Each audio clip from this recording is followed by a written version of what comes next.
بسم اللہ الرحمن الرحیم۔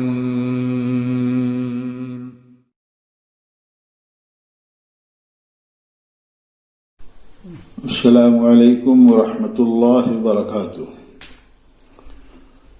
الحمد للہ رب العالمین والعاقبۃ للمتقین والصلاة والسلام على خیر خلقہ محمد وآلہ وصحبہ اجمعین ومن تبعهم بإحسان إلى یوم الدین وبعد۔ محترم ناظرین کرام، برادران اسلام، میری محترم ماؤں، بہنوں اور بیٹیوں، آج کے درس کا موضوع ہے رمضان کے بعد۔ برادران اسلام، ماہ رمضان المبارک ہم مسلمانوں کے لیے ایک تربیتی کورس تھا، جس میں اللہ کے بندوں نے مختلف عبادات و طاعات کی تمرین و مشق کی، نماز باجماعت کی پابندی کا اہتمام کیا، پورے 30 دن کے روزے رکھے، قرآن کریم کی کثرت سے تلاوت کی، حسب حیثیت اپنا حلال اور پاک مال اللہ کے راستے میں خرچ کیا، غریبوں، یتیموں، مسکینوں، بیواؤں اور ضرورت مندوں کی خبر گیری اور مدد کی، بھوکوں کو کھانا کھلایا، روزے داروں کو افطار کرایا، اعتکاف اور شب قدر کا اہتمام کر کے اللہ سے رو رو کر کے گڑ گڑا کر کے خوب توبہ و استغفار کیا، اور اللہ رب العالمین کو ہر طریقے سے راضی کرنے کی کوشش کی۔ پوری پابندی سے 30 دنوں تک نماز تراویح کا اہتمام کیا۔ اس کے علاوہ اور بہت ساری نیکیوں اور طاعتوں کے کام انجام دیے۔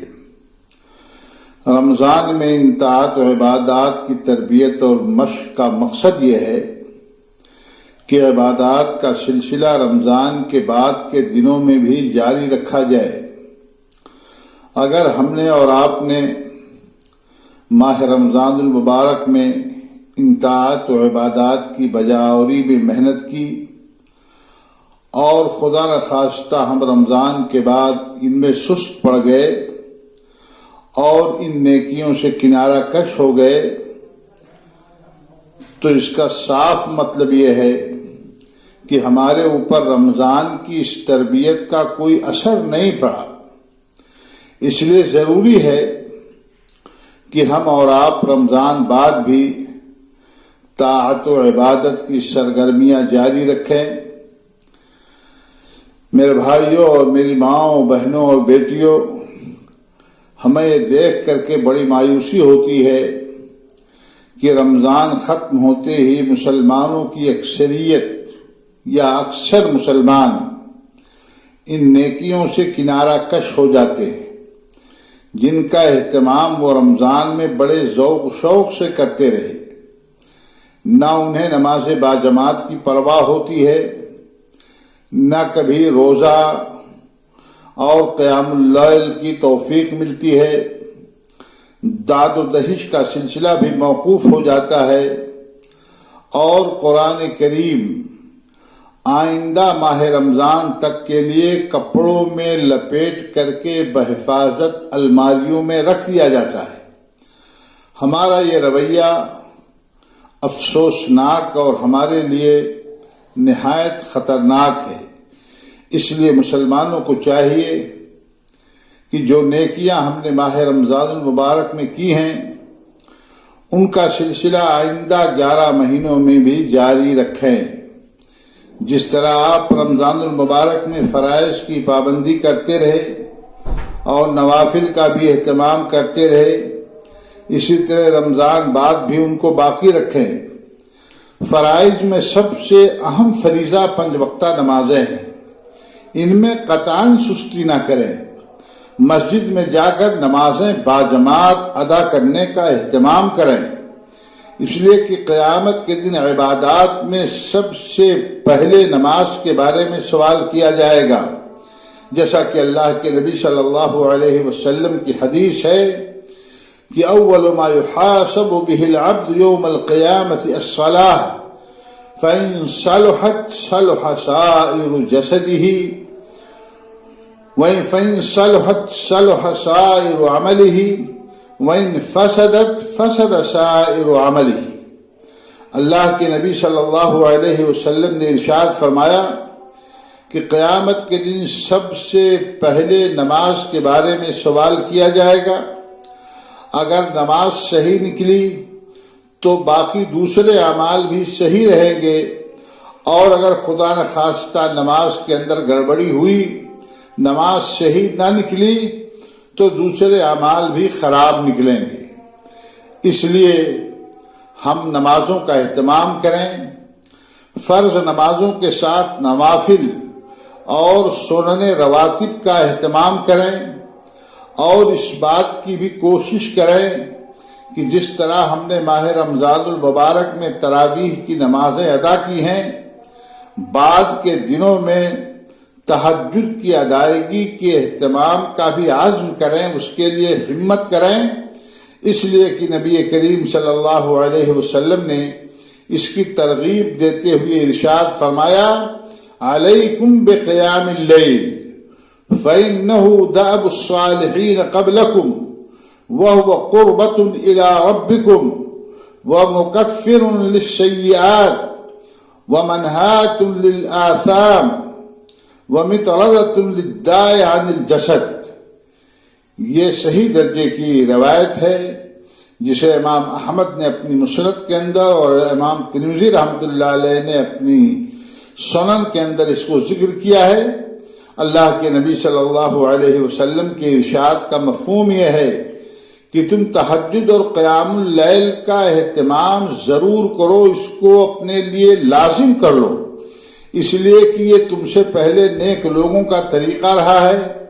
رات کا قیام اللہ سے قربت کا سبب اور قربت کا ذریعہ ہے، یہ گناہوں کو مٹا دیتا ہے، برائیوں سے روکتا ہے، اور جسمانی بیماری کو بھگا دیتا ہے اور دور کر دیتا ہے۔ گویا کہ تہجد کے بے شمار فوائد ہیں، ان فوائد کا تذکرہ اللہ کے نبی صلی اللہ علیہ وسلم نے اپنی اس حدیث پاک میں کیا ہے۔ اسی طرح جیسے ہم رمضان میں فرض روزے رکھتے تھے، تو اب رمضان کے بعد بھی نفلی روزوں کا اہتمام کرتے رہیں۔ مثلا شوال کے 6 روزے جن کی بڑی فضیلت ہے اور جن کے سلسلے میں گزشتہ درس میں تفصیل کے ساتھ گفتگو کی جا چکی ہے۔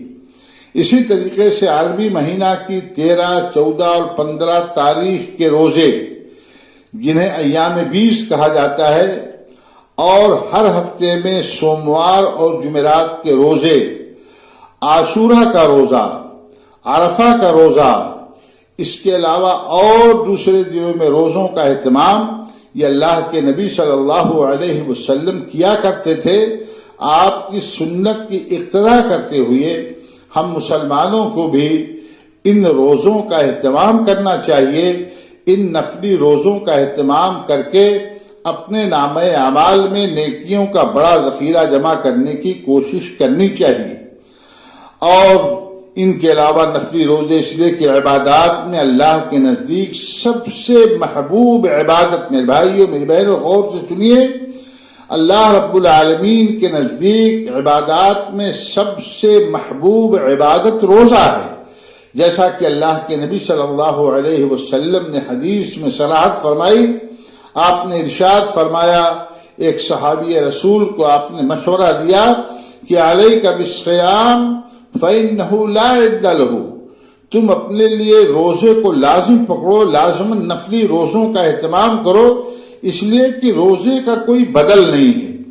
اسی طرح جیسے ہم ماہ رمضان المبارک میں تلاوت قرآن کریم کا اہتمام کرتے تھے، اب رمضان کے بعد کے دنوں میں بھی تھوڑا سا وقت نکال کر کے رمضان کی برکتوں سے اور قرآن کی برکتوں سے سرفراز ہونے کی کوشش کریں، اور روزانہ قرآن کے ایک مخصوص حصے کی لازماً تلاوت کریں۔ ایک حصہ مخصوص کر لیں کہ اتنا پارہ ہم کو پڑھنا ہے، یا اتنی صورتیں ہم کو پڑھنی ہے، یا قرآن کا اتنا حصہ ہم کو پڑھنا ہے۔